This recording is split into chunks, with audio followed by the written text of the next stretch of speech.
And welcome everybody here at the Egmont Palace, a historical place where historical events took place. You can go and see that at the small square outside. And today we'll take a small step into Benelux, European history in terms of education, with the launch of this multilateral treaty between the Benelux countries and the Baltic countries. Excellencies, ministers, ambassadors, all of you very welcome to be here with us today.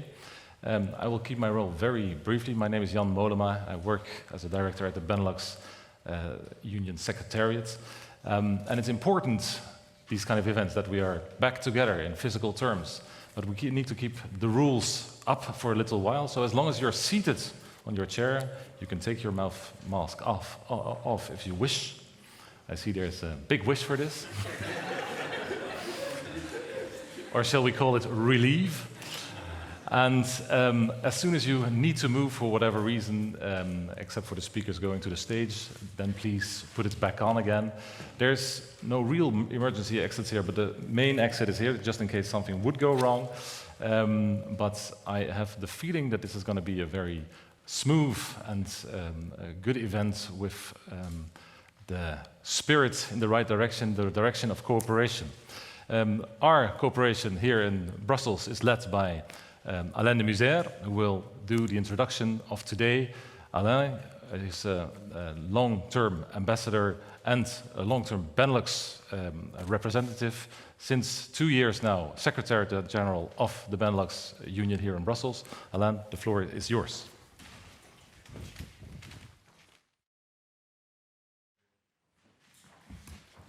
And thank you for telling me I don't need my mask on. Madam Ministers, I'm so glad to see you all. But I would like to greet as well the ambassadors which are here and the chargé d'affaires of all the countries. I will not nominate you all, but I see that you are many of you are here. Dear as well, Director General of the European Commission, I think it is important that Europe is represented here today. And then I would say, dear colleagues, dear friends, all of you which are present here, but as well those which are present online. Because it is the time nowadays where we are in hybrid conditions, but we can have it. And indeed, I think we started with saying it is a historic day. A historic day, certainly for the Benelux Union, an historic day as well for the Baltic states, but especially, I think it is an historic day for Europe. Indeed, we are writing history today, and I think we have to write it down, we have to put it somewhere, that indeed we are trying to do something which has never been done before. It reminds me a little bit of this Starship Enterprise, which is boldly going where no one has ever gone before, but that is exactly what we're doing today. I welcome you all, and I should keep to what I've been writing, but I welcome you all to the launching event of the Multilateral Treaty on the Automatic Recognition of Higher Education Qualification, which was, by the way, officially concluded on September 14th between the Benelux countries and the Baltic states. Back in 2015, the three Benelux countries concluded an agreement, certainly on Benelux level, which was aimed at the automatic, mutual, generic level recognition of higher education degrees, which was supplemented by an agreement in 2018. And as I see him here, allow me to very specifically greet one of the architects of that treaty, which was our former collaborator, Peter Janssens. Peter, thank you very much for what you did back in 2015, because otherwise this would not be possible.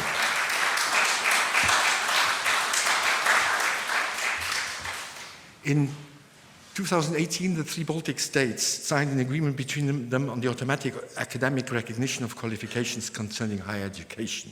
In 2019, a declaration of intent between the Benelux countries and the Baltic states was emphasizing their willingness to engage in negotiation concerning the higher education volume was signed in between the six countries. What was it? It was a new instrument which was to be enshrined within and designed to enhance the European Bologna process objectives. A simplification of the procedures to further encourage the free movement of persons, of citizens, and of students. That is so important nowadays, to remove potential barriers and obstacles between our countries. Anyone from the 6 countries who wants to study or develop his or her professional career in another of these countries now can be assured that his or her level of qualification is automatically recognized within the 6 countries. We are forerunners in Europe. Together, Benelux and Baltics are pioneers. An even model, indeed. An important aspect of the treaty is that it is drafted in an inclusive way, open for later accession by other countries of the European higher education area. And I'll be keeping this up if you want it. For anyone who wants to sign, I'm there afterwards. We can discuss it. But together, and I think the 6 can show it, together we show how Europe can work.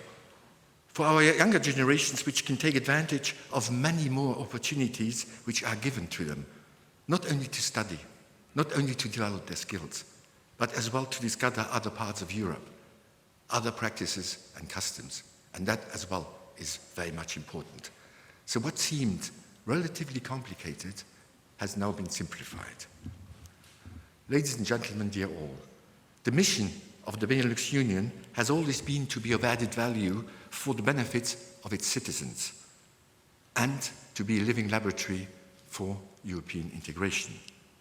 With the Treaty on Automatic Recognition, we actively promote exchanges and foster the mobility of students, thus encouraging young Europeans to share their common future. This is, and I said at the beginning, a truly historical event. But it is truly historic as well through, let's say, the quality of the participants. And that's why I thank you, ministers, to be here, to participate in this event. I thank as well the Director General of the European Commission. I thank all our panelists and all the moderators. I would just say, let's just proceed to it.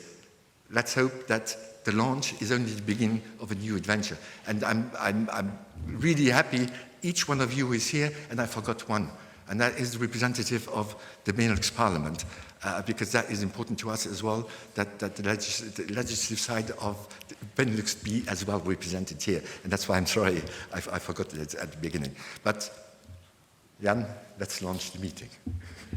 And by the way, I have it here. So I'm keeping it for you to sign it after, so that everyone can see it.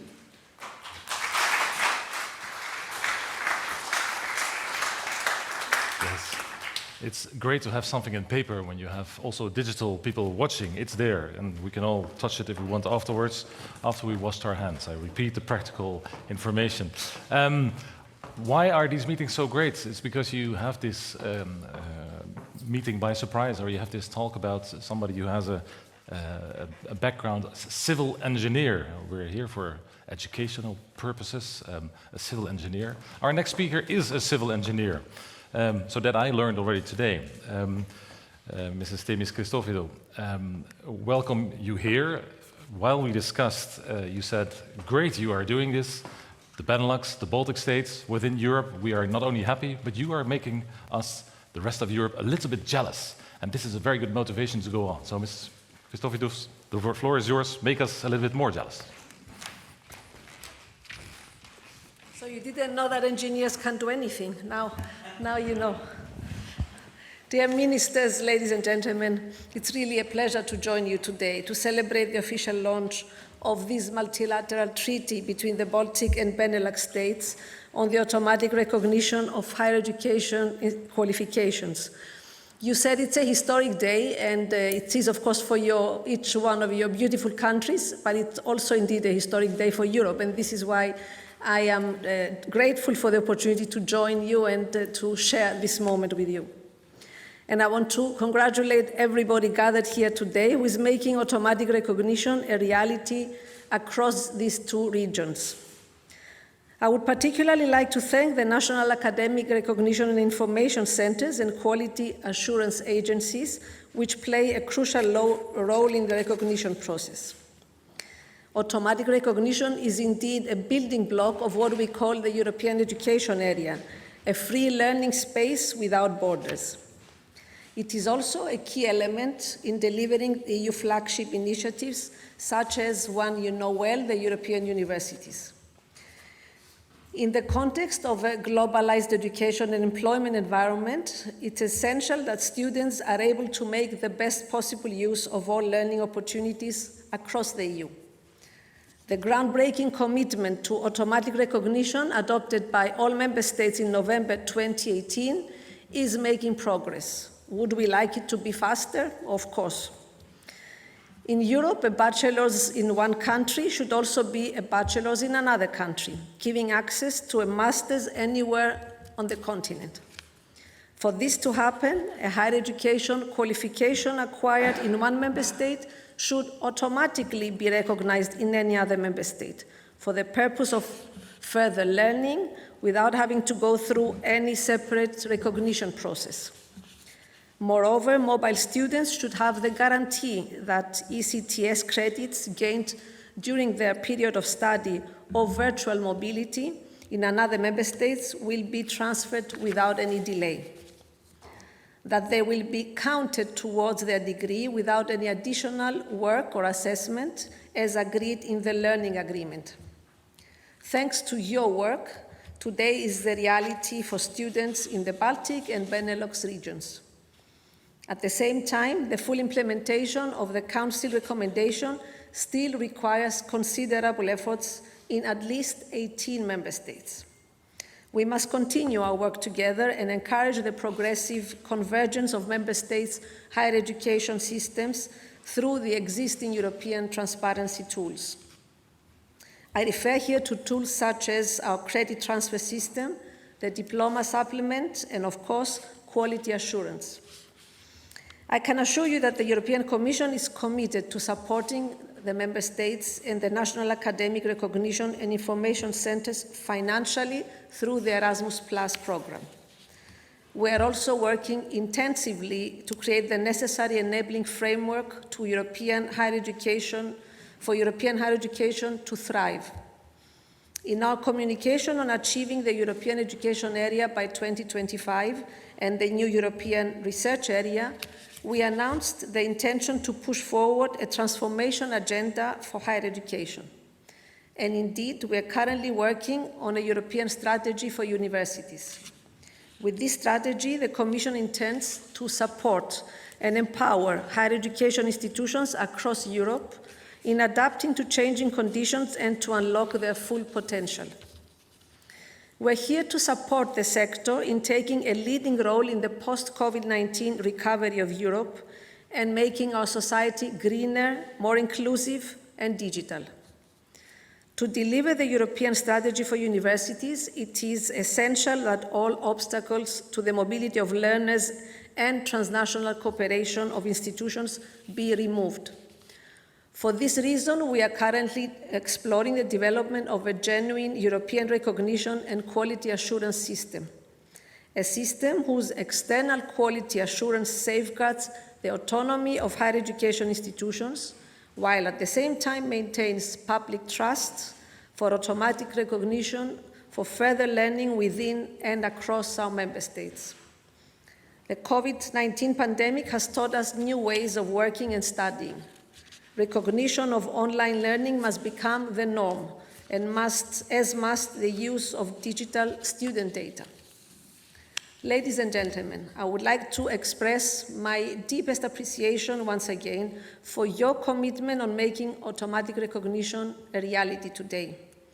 I'm confident that by working together, we can achieve the main principles of the European education area: quality education for all, freedom of movement for the learner and the educator in Europe, and the freedom for institutions to associate and work with each other. I hope that others will get jealous indeed and copy your example or join your initiative even better. The key word for what you've achieved today is trust, and I can feel a lot of trust in this room. I thank you and I congratulate you. All the best.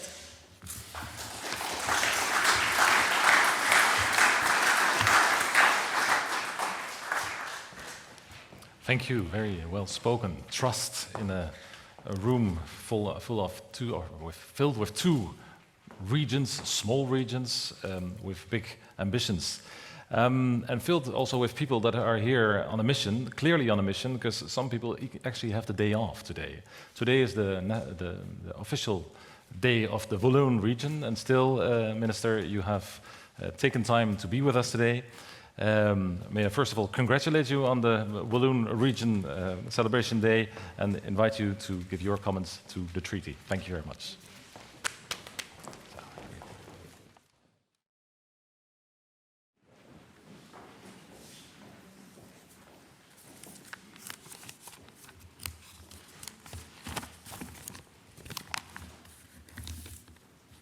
Dear Ministers, dear colleagues, Excellencies, ladies and gentlemen, indeed this is a great day today.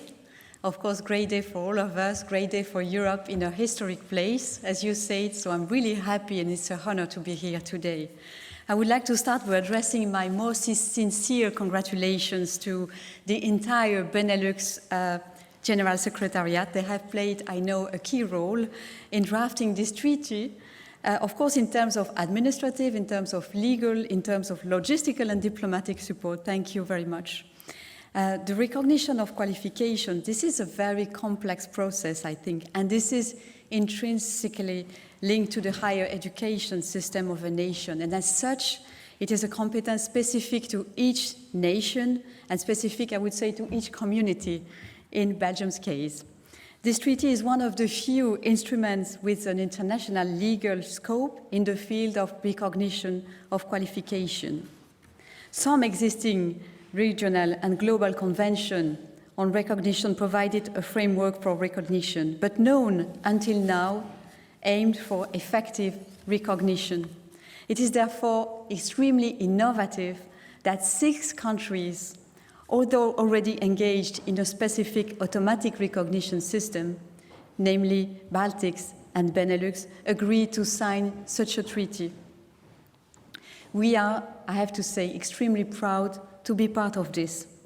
Of course, pessimists will say it is only an automatic recognition system of the same level of higher education qualification, but I'm an optimist. And I think this is an initiative that is very important, in particular for the mobility of our students and workers, and therefore for Europe's unity. And I'm sure that we will have many, many new initiatives that are similar to this one. We, the Wallonia-Brussels Federation, will welcome any member states willing to engage in a similar process. And of course, all apologize in advance to the Benelux General Secretariat for the workload that this might imply, of course, but I'm sure that other initiatives will follow. Thank you very much.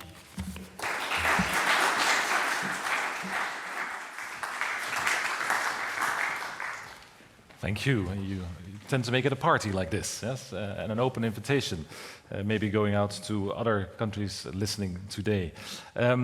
Of course, our Baltic friends are here to also give their views on things. May I invite the Minister from Latvia to take the stage?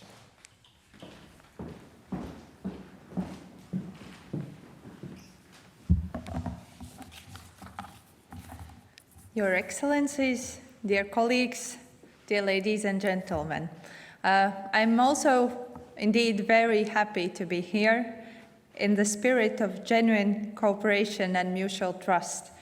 We, ministers and representatives from the Baltic states and the Benelux member states today present the result of our common cooperation. Today, not only we are celebrating, but we are also expanding automatic recognition of higher education qualifications among our countries and between 2 regions of Europe. The Baltic countries enjoy extensive cooperation in diverse areas. and I'm delighted that together with the partners from the Benelux member states, we are introducing a new cooperation model for recognition of diplomas. Automatic mutual recognition is an important focus within the European higher education area and the Bologna process. And this goal was also at the heart of the governments of Latvia, Estonia, and Lithuania in summer 2018 when we signed the agreement. Events during last 2 years has accelerated our everyday and professional lives through digital technologies and communication platforms. Education sector across countries faces many challenges and also opportunities in the digital environment. Quality and trust in higher education qualifications shall remain and has become a high priority as never before. But in today's fast-changing world, we are looking for less bureaucracy, and automatic recognition is a way forward. Nevertheless, I would like to emphasize the well-established and internationally recognized tools which are fundamental in promoting automatic recognition, which on the one hand was a long process and a hard work for all involved partners in establishing tools and comparability of education systems. But on the other hand, a mutual trust between partners is also a need for automatic recognition and could foster it. Finally, I would like to thank the Benelux Secretariat General for coordination of the joint work of the parties and for this launch event. I hope this treaty will serve as an inspiration to other European countries. Thank you.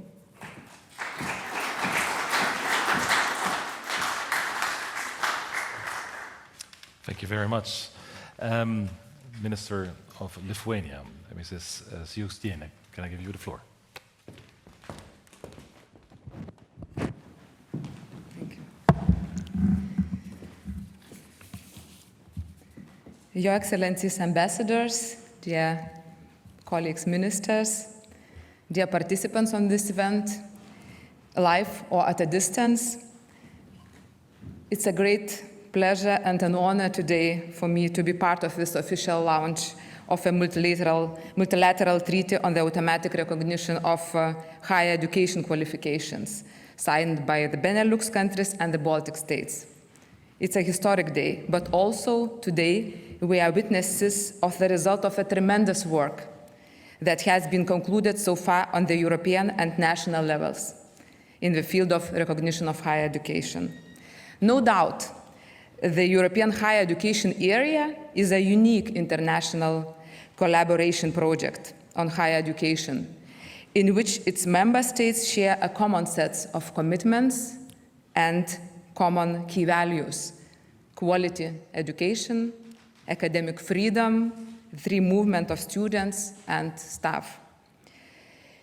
In an increasingly globalized world and full of different challenges, it's extremely important. I think it's crucial that our students and people can make the best possible use of all possible learning opportunities across Europe and broader. Convergence of different higher education systems through the achievement of Lisbon Recognition Convention and numerous European instruments make higher education systems of the participating states more and more compatible, which will further enhance mobility opportunities for our students. We are very happy to launch this treaty on automatic recognition, the first of its kind in Europe. It has been greatly facilitated by mutual trust, inspired by the implementation of the Bologna tools and close regional cooperation among the Benelux countries and the Baltic states. I'm proud of Lithuania being among the front runners, and I strongly believe that this is merely the beginning. I hope that this treaty will serve as an inspiration within the wider Europe, and other countries will be willing to follow the suit and exceed. Let me instead extend my sincere thanks to the Benelux Secretariat General for coordination of joint work of the parties in preparation of this treaty and for taking the responsibility to accept the functions of a depository. Many thanks to everybody in the signatory states, ministries, ENIC, NARIC offices having been involved in the preparation of the draft and having made it possible for us to meet here today. Special appreciation for the host of this event, where we can present the signed treaty to the public. My sincere wish for the signatory states to complete successfully and without delay all the inner legal procedures necessary for this treaty to enter into force. I strongly believe that we will work together hand in hand for the benefit of our university students and future generations. Thank you very much.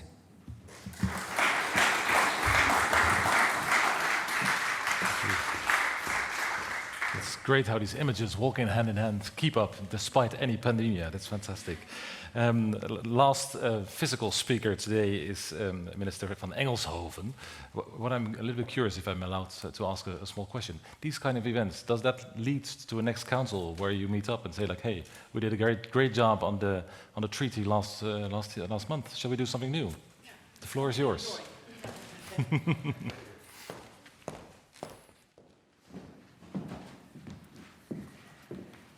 Dear colleagues and dear friends of European cooperation, it's good to be back in Brussels on this festive day.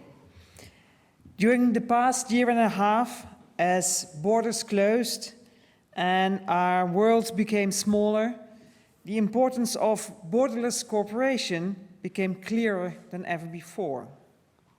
We cannot tackle the problems we face today alone, and we need international cooperation and joint solutions. Our higher education systems play a vital role in this, not least because they provide students the opportunity to study abroad. And this will prepare them to meet the demands of the increasingly globalized job market. It will give them a tremendous advantage in helping solve today's issues. And it will shape them as individuals by broadening their horizons and fostering mutual understanding.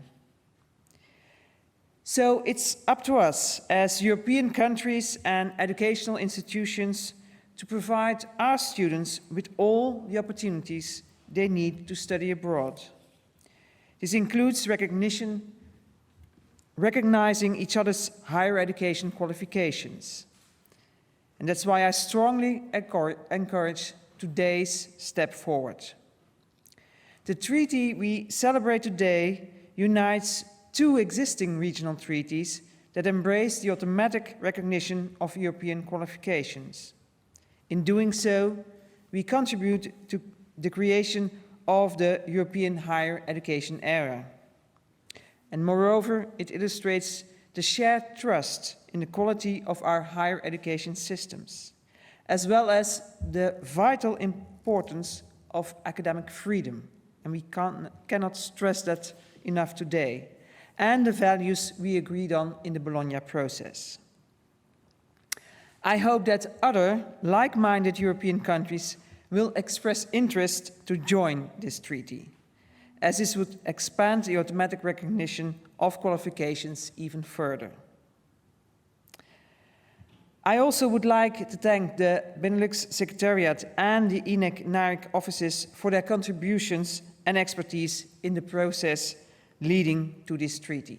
Thank you very much.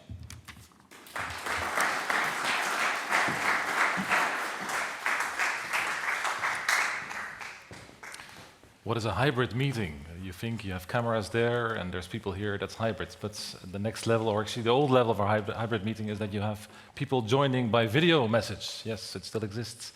Not all ministers could be here today, but they nevertheless would like to share the message with you. The minister from Estonia, from Luxembourg, and from the German-speaking community are giving their opinions by the screen. So, cue. Dear colleagues,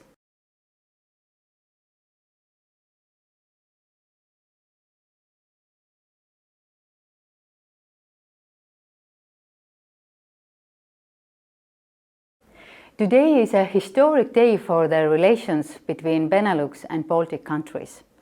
We are making learning more and more borderless. Automatic recognition of qualifications helps us all to become better interlinked with each other.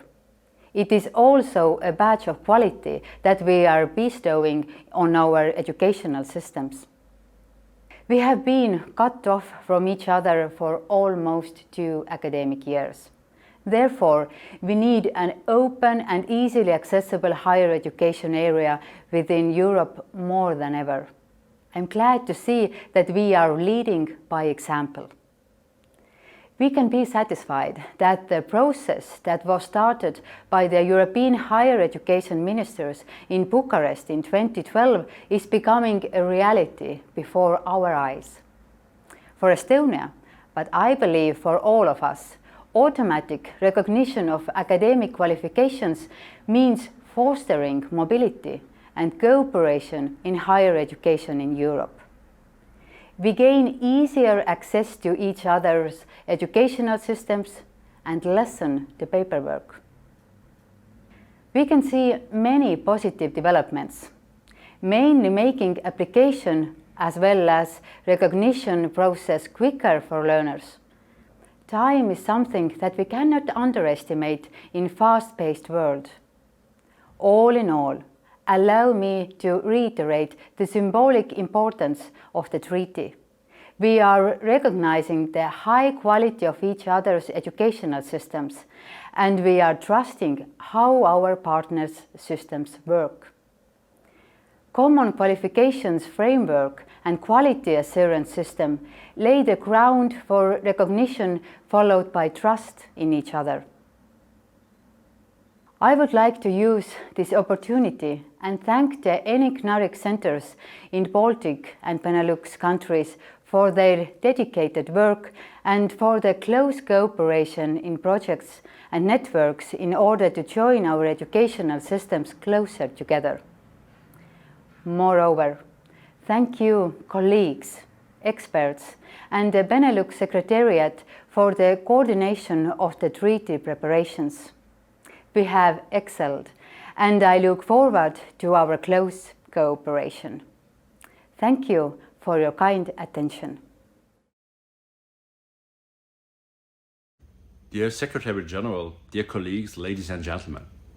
In November 2019, under Luxembourgish presidency, we signed a declaration of intent in which we agreed to explore the possibility of extending the automatic recognition scheme we have set up in the Benelux Union and the multilateral trust it implies to the Baltic countries. Today, I am happy and proud to see that we have managed to make this intention a reality by signing the treaty on the recognition of higher education qualifications that we are launching today. For Luxembourg, as a small, multilingual and multicultural country, student mobility is of particular importance, given that 80% of Luxembourgish students pursue their studies abroad and that over 50% of students at the University of Luxembourg are international. In this sense, the signing of this treaty is for us an important milestone. On the one hand, it is a very concrete step towards administrative simplification, making it easier for our higher education graduates to move between the signatory countries to study, live and work.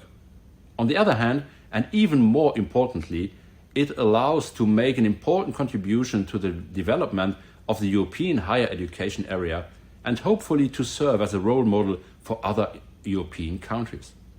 In this sense, I would like to express my heartfelt thanks to all those who contributed to the elaboration of this treaty, to the Benelux Secretariat for its invaluable support, and to our colleagues from the Baltic countries for their trust, without which this treaty could not have become a reality.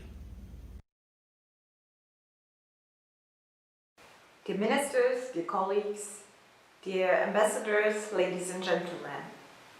Unfortunately, due to other commitments, I'm unable to attend today's official launch of the Multilateral Treaty on the automatic recognition of higher education qualifications between Benelux countries and Baltic states. Nevertheless, I would like to take the opportunity to say how pleased I am that this long-awaited contract could finally be concluded. In the German-speaking community of Belgium, we live in a border region. The proximity to our neighboring countries leads to a high degree of cross-border mobility, both in the labor market and in the education system. The automatic mutual recognition of higher education diplomas therefore offers great added value for our community. I hope that more countries will join the treaty soon. I would like to thank you all for the trust we placed in each other.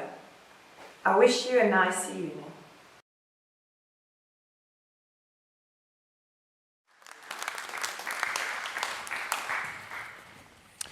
Ladies and gentlemen, the biggest challenge of today is to take a picture. We are too many to take one safe picture. So, according to protocol and also taking into account the measures, can I ask the 4 ministers to sort of join their flag? And also the Estonian ambassador who is representing the minister today, and of course our 2 Secretary Generals from the Benelux. We take a picture. For the people watching online, it will not take long. And later on, as the meeting is over, we can take a bigger picture if wished for.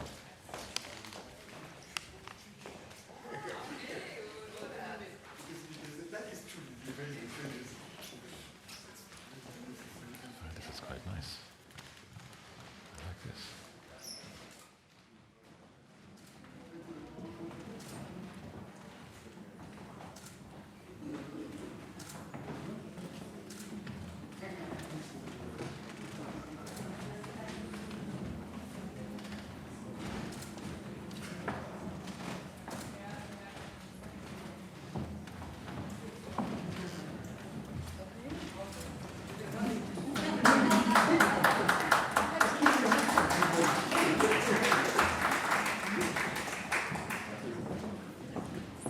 Take your seats again.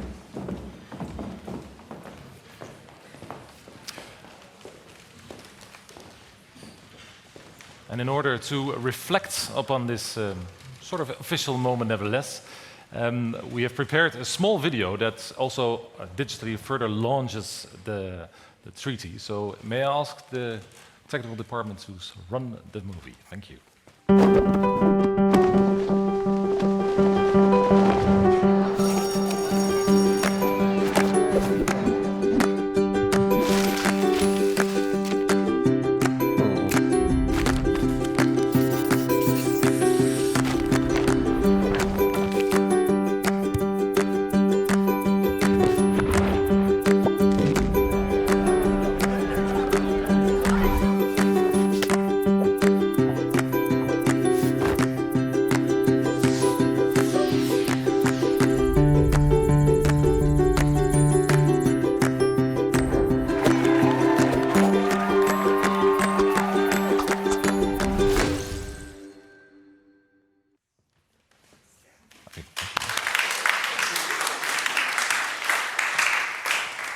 Thank you. Also, a lot of work and thought has been put into this by the communication department and the people who worked on this, and the working group, of course, who have shared lots of ideas and thoughts on this.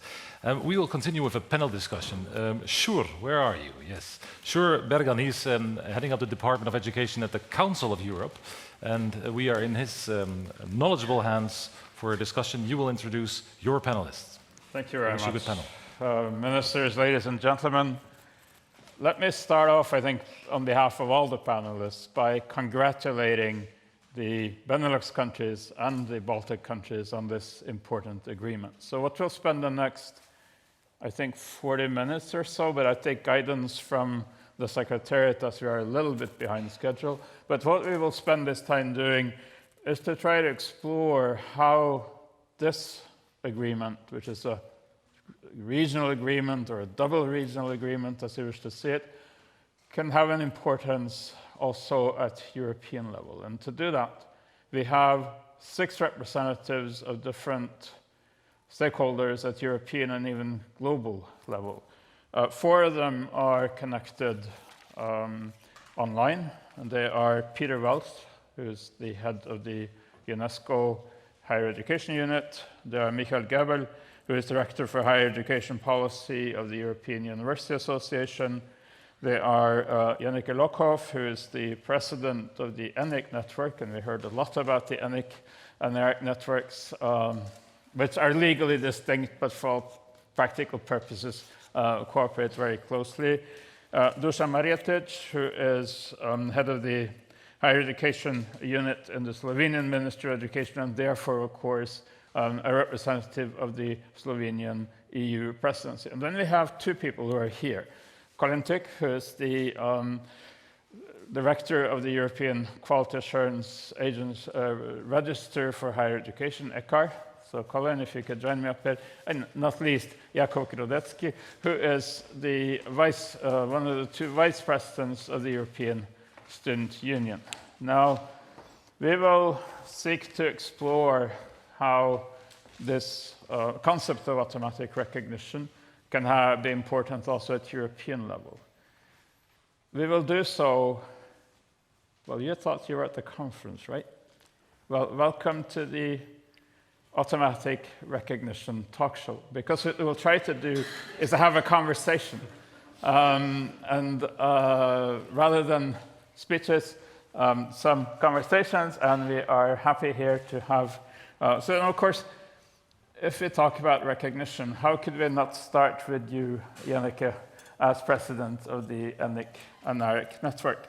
How do you see, from your double perspective as actually representative of the ENIC network, but also as a member of the Dutch ENIC, how do you see the role of automatic recognition in the broader context? Janneke, and answers are brief and to the point. Janneke. Thank you very much, Sjoerd. Let me start with saying that it's really a pleasure to be today here at this historic event, and also to hear so many nice words about recognition and the ENIC-NERIC network.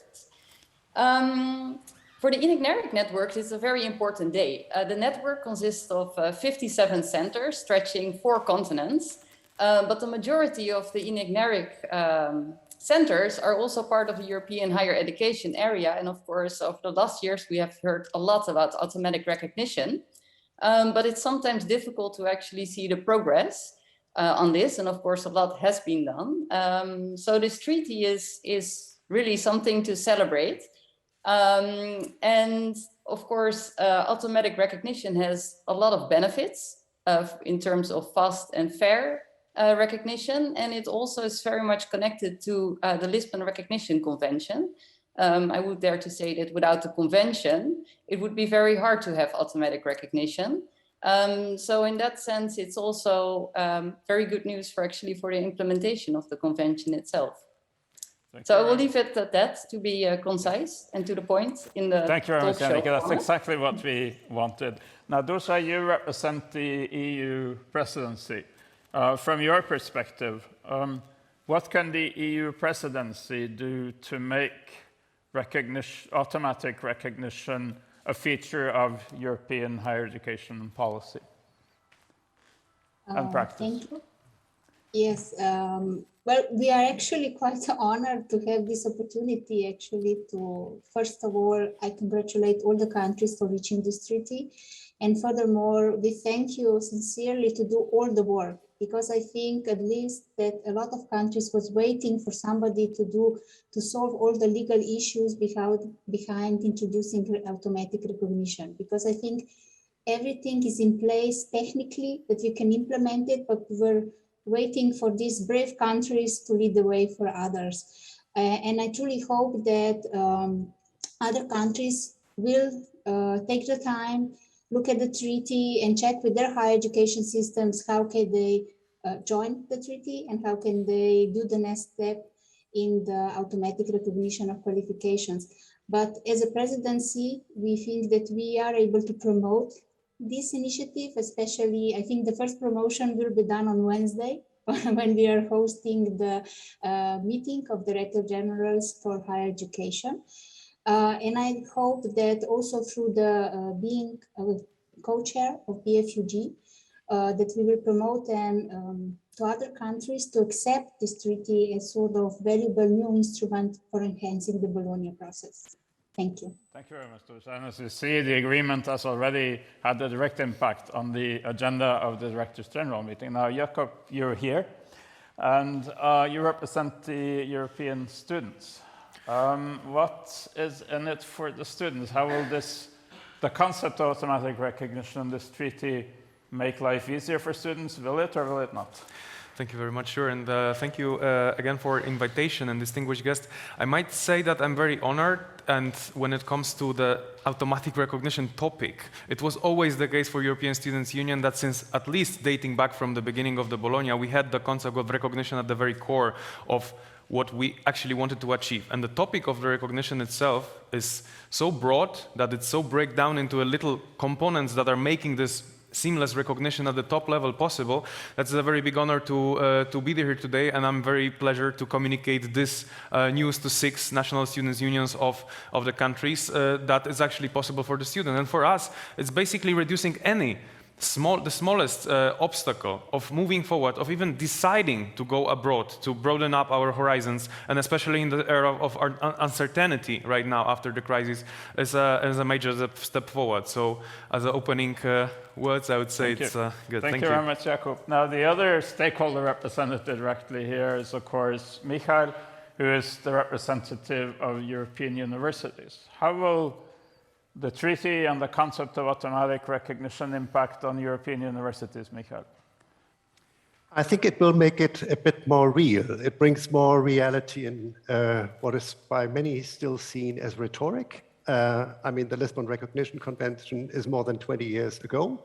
It's a good example of how policy making is not automatically policy reality. We have been good in analyzing the defaults, what we didn't achieve through it. We have also made some progress in improving things, both at systems and at institutional level. Now, I think that plurilateral agreements are one way forward. They make it more concrete, they set a sign, they confirm the ambition and will motivate others to follow and to join. Now we know that this is not as easy as somebody said in the beginning, Starship Enterprise, beam us up, Benelux, Baltics. But nevertheless, a lot of work is ahead, but it's doable, and I think this will show it. Thank you very much, Michael. Now, Colin, you come from the quality assurance side. You keep track of the European quality assurance agencies in a sense. What role can quality assurance play in furthering automatic recognition? I think on the one hand, the agreement makes it very clear that quality assurance has a crucial role in making automatic recognition possible at all in the first place. Because I think it becomes very clear when you read the agreement that only really having robust quality assurance systems in all the 6 countries has made it possible to come to that agreement.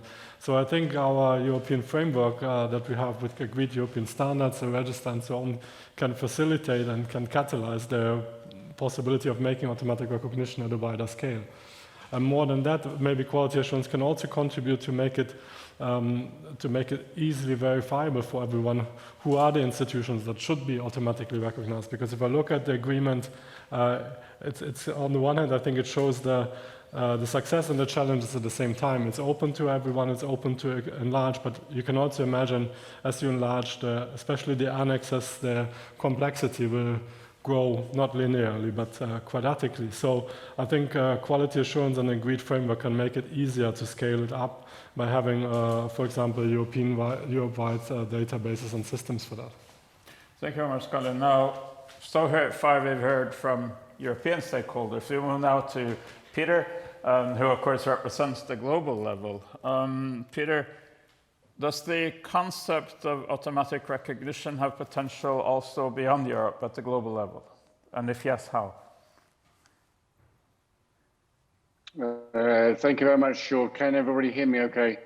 Yes, we can hear you. Thank you. I'm in Madrid right now. Sorry, I'm in Rome. Not in Madrid, I'm in Rome. To answer your question, yes. But I think one of the key elements of this important treaty, this between the Baltics and the Benelux, is really rooted in something called trust, transparency, and information. And that's what's embodied in the Lisbon Convention and also the other regional conventions. And now we have, of course, the Global Convention. This has taken a long time. Next year, we will celebrate 25 years of the Lisbon Convention. And now we have this new treaty between two sub-regions within Europe. That takes a long time to build trust, transparency, to build understanding and also understanding between the two systems of higher education, of their qualifications, their national qualifications systems.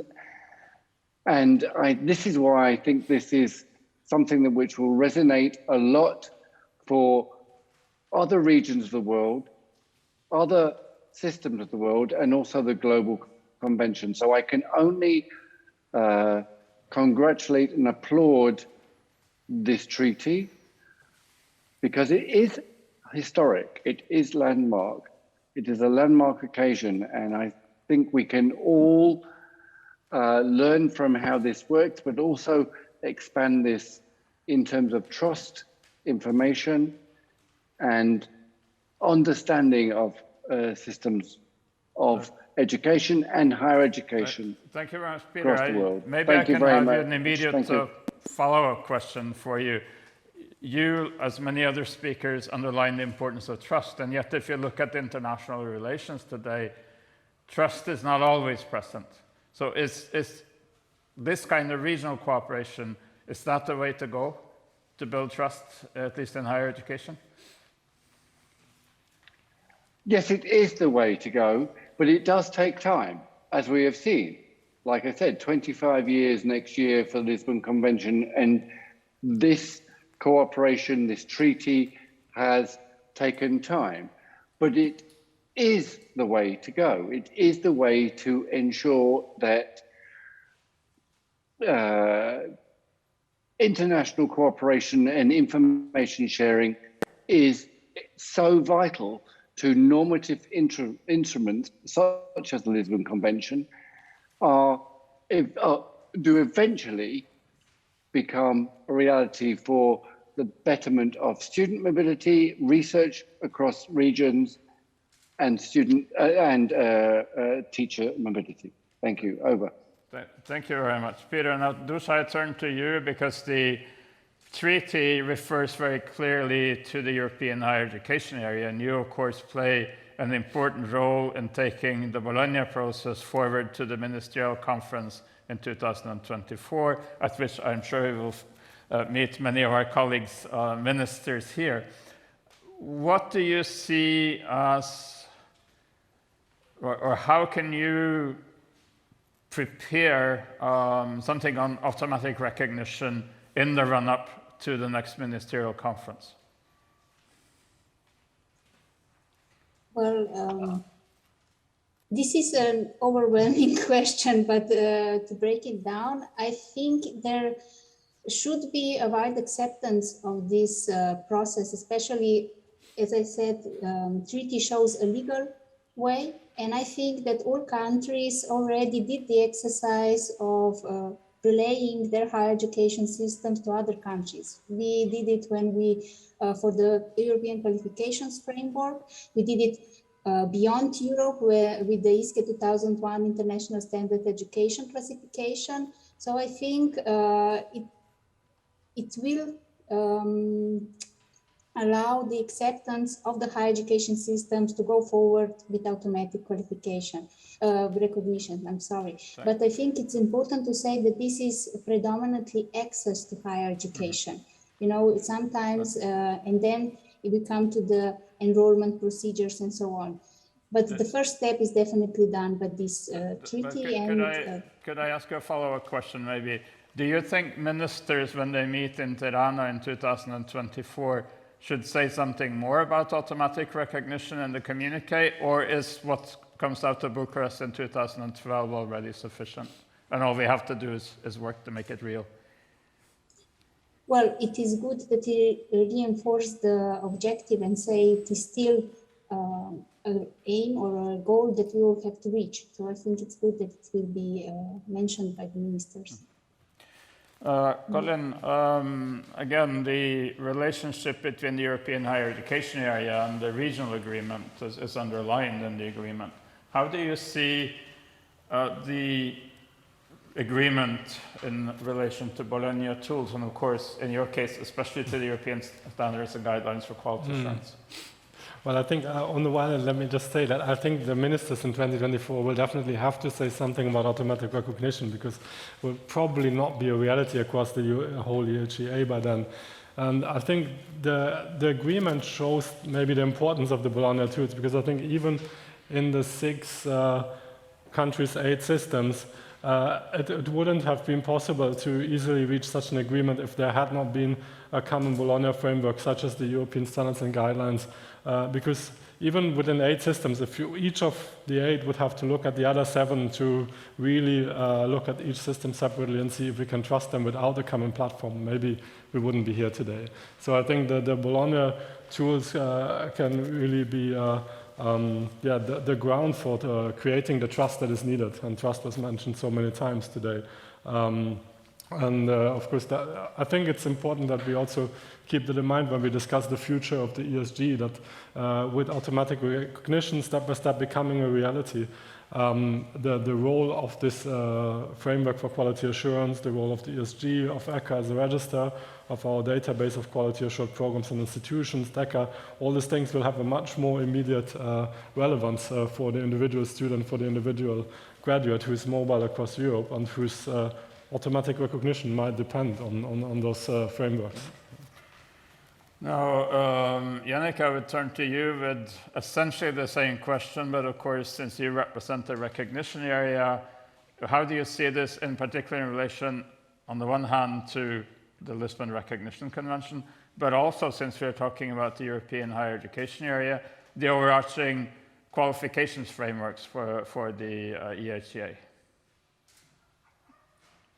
Do these frameworks help automatic recognition and vice versa? Yannick? Yes, thank you, sure. I think the criteria we established for automatic recognition state that we have to use those qualification frameworks. It's one of the criteria. So it's the starting point we're using. I think the treaty also refers actually to our tools, to both the LRC and mentions the 3 criteria for automatic recognition very clearly.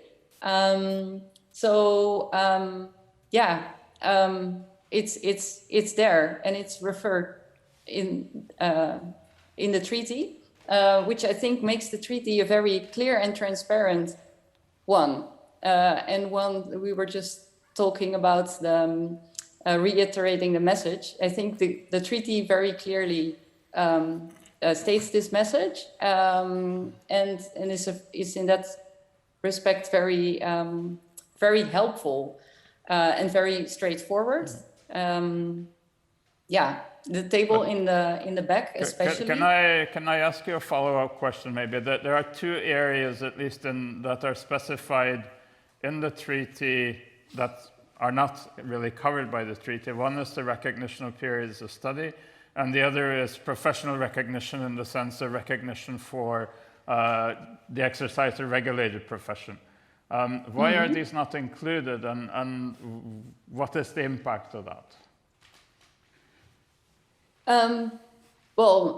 Professional recognition would also not be the competency of the Lisbon Recognition Convention, which deals with academic recognition, right? And which was the first one you just mentioned? Recognition of periods of study. Yes.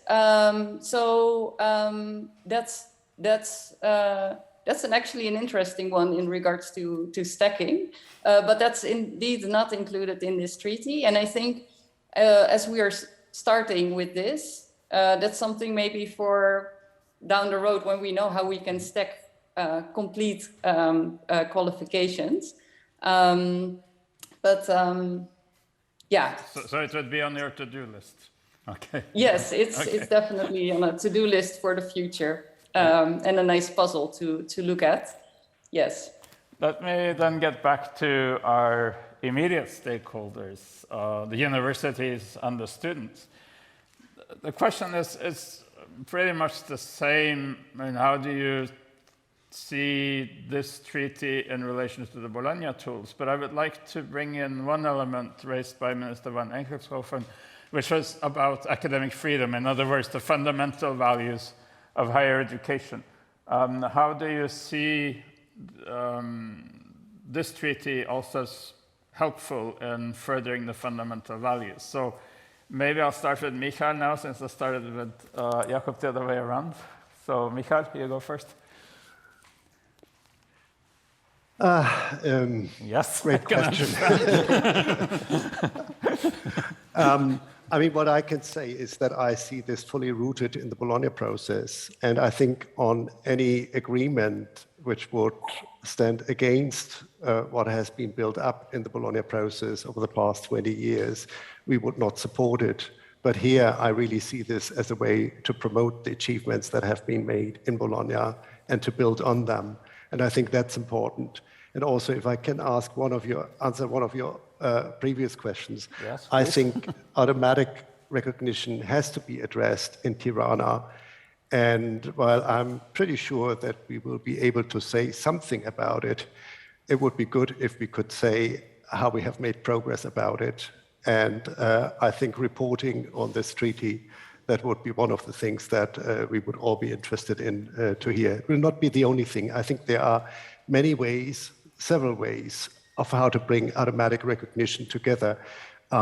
Ministries have to do their share. The enigmatics have a very important role, and there has a lot of work still to be done at institutions. But I see this treaty really as one of the ways to bring it forward.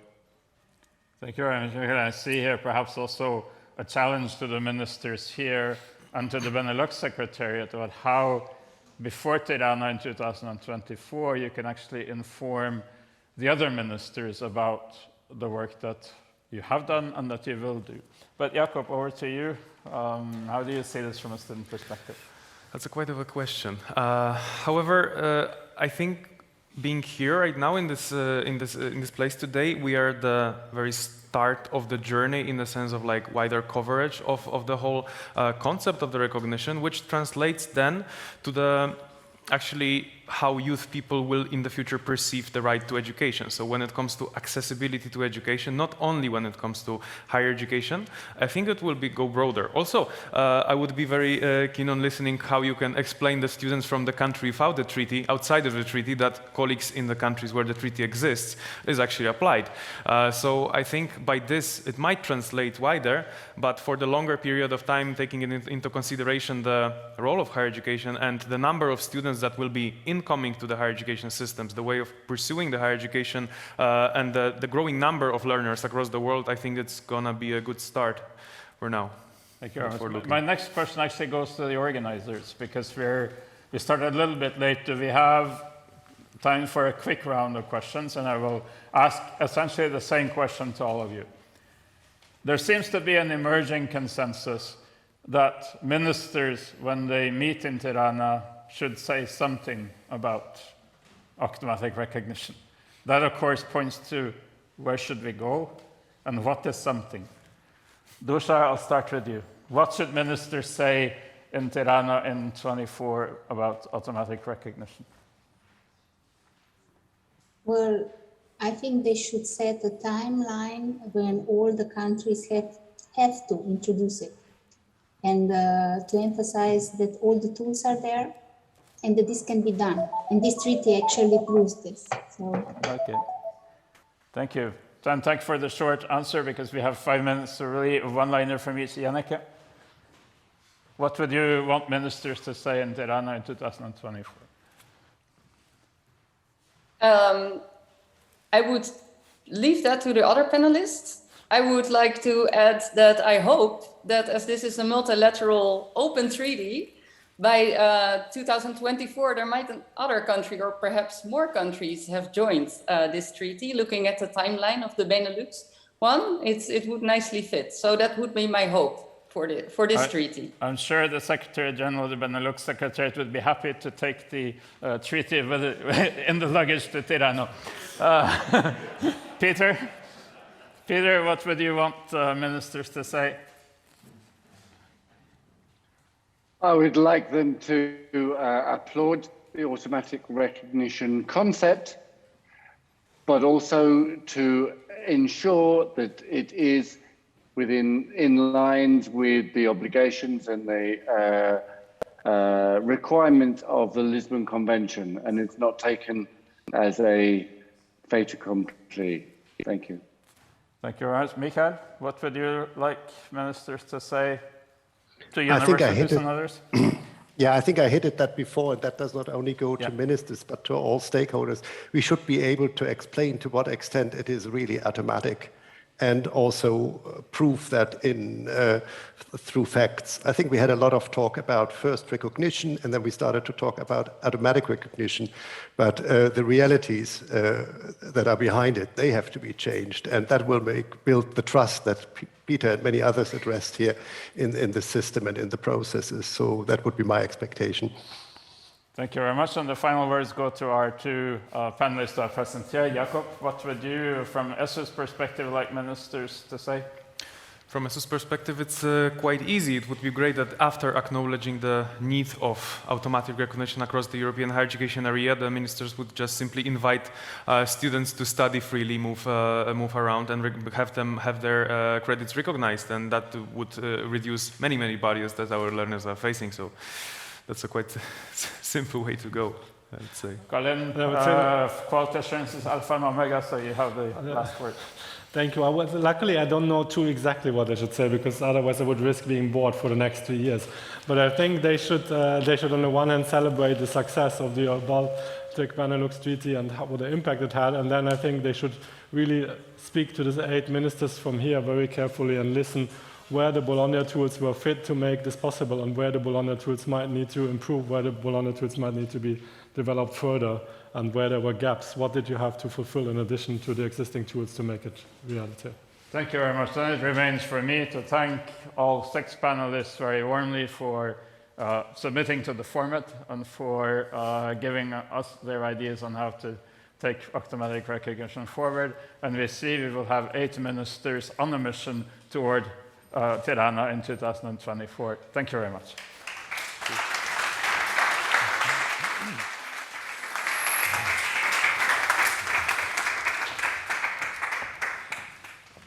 Thank you, Shure, and thank you, panelists, for a talk show, as you called it yourself. It's a bit like a media training today. How shall we spread the message? We've got specialists in front, but each line back there, you all have a mission after today, and it's not only going to Tirana, I hope. I hope there's going to be much more messages spread over lots of more European, and maybe even further than that, countries.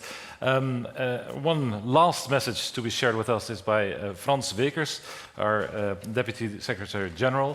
Frans, maybe I can ask you the question, where will you spread the message to, and how will you do so? The floor is yours. Thank you very much, Jan. Can you hear me? Yes, that's... Well, first of all, I would like to thank you all. I see many happy faces in this room. That might be because this is the first physical, real event after 1.5 years, more or less, a lockdown and Zoom and other video conferences. So, but it's also to celebrate and to congratulate each other with a huge achievement. And it was said many times today, it's an historic event, a multilateral treaty between 2 regions within the European Union, 2 regions with long ties of friendship. I quite remember my time back in Parliament 10-15 years ago, when we enjoyed friendship meetings between the Benelux countries and the Baltic countries. And today we all witnessed let's say, the step of a of an agreement, a treaty, an open treaty, which expressed trust in each other's high education system, but it's also a sign of trust towards the young people, the students and the graduates of our countries. So mutual trust, but also a sign of trust, and that's much needed in these difficult times. Jan, you asked me where will I spread the word? I would say everywhere I can. And that's also an open invitation to all of you to be an ambassador of this treaty and to make sure that in that open invitation other countries will join. And that's for the future of our citizens. And I think it's a big and a great step. So, Excellencies, Ministers, Ambassadors, Ministers Chargés d'Affaires, Madame Director General, all friends here, I would like to invite you for a drink. It's for many of you maybe also the first network event, and it's on a very important occasion in a historic place, in a historic event. So I hope you toast on the future of mutual trust and happiness.